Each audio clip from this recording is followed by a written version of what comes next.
जय श्री कृष्ण दोस्तों आप सभी को पता है तुलसी के पत्ते किसी भी पूजा में शुभ माने जाते हैं।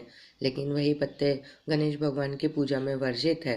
अर्थात तुलसी के पत्ते गणेश पूजा में कभी इस्तेमाल नहीं होते। तो इसके पीछे एक पौराणिक कथा है। यह उस समय की बात है जब देवी तुलसी विवाह हेतु वर ढूंढने के लिए तीर्थ यात्रा पर निकली थी। और ढूंढते ढूंढते वह गंगा किनारे पहुंच गई। उस वक्त गणेश भगवान गंगा किनारे तप कर रहे थे। उन्हें देखते ही देवी तुलसी उन पर मोहित हो गई और उनके मन में गणेश भगवान से विवाह की इच्छा उत्पन्न हुई। फिर देवी तुलसी ने गणेश जी के पास जाकर उनका ध्यान भंग कर दिया।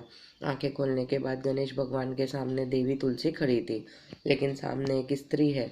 इसीलिए उन्होंने अपने क्रोध को नियंत्रण में रखकर पूछा, आप कौन हैं देवी, और मेरा ध्यान भंग करने का क्या कारण?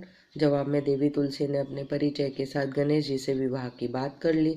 उत्तर में गणेश जी बोले, देवी मैं ब्रह्मचारी हूँ, उस वजह मैं विवाह नहीं कर सकता हूँ। अपने विवाह प्रस्ताव के लिए ना सुनने के बाद देवी तुलसी क्रोधित हो गई और उन्होंने गणेश जी को श्राप दे दिया कि उनका ब्रह्मचर्य टूटेगा और उनके 2 विवाह हो गए। इस बात पर गणेश भगवान भयंकर क्रोधित हो उठे, क्योंकि एक तो वह स्त्री है। इसीलिए ध्यान भंग करने पर भी गणेश जी ने कुछ नहीं कहा और इतनी विनम्रता से बात करने पर भी उन्हें श्राप दिया गया। फिर गणेश जी ने भी देवी तुलसी को श्राप दिया कि तुम्हारा विवाह शंखचूर्ण नाम के असुर के साथ होगा।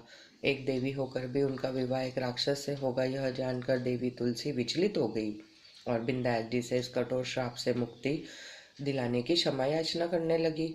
फिर गणेश जी को तुलसी देवी पर दया आ गई। वह बोले कि मेरा श्राप तो बदल नहीं सकता, वह तो सच होकर ही रहेगा, लेकिन अगले जन्म में तुम एक पेड़ बनोगी और भगवान महाविष्णु जी को अत्यंत प्रिय होगी।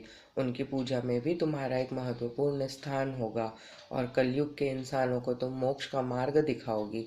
लेकिन तुमने मेरा तप भंग किया है और मुझे ब्रह्मचारी होकर भी 2 विवाह का श्राप दिया है। इसलिए मेरी किसी भी प्रकार की पूजा में तुम निषिद्ध रहोगे। जय श्री कृष्ण दोस्तों।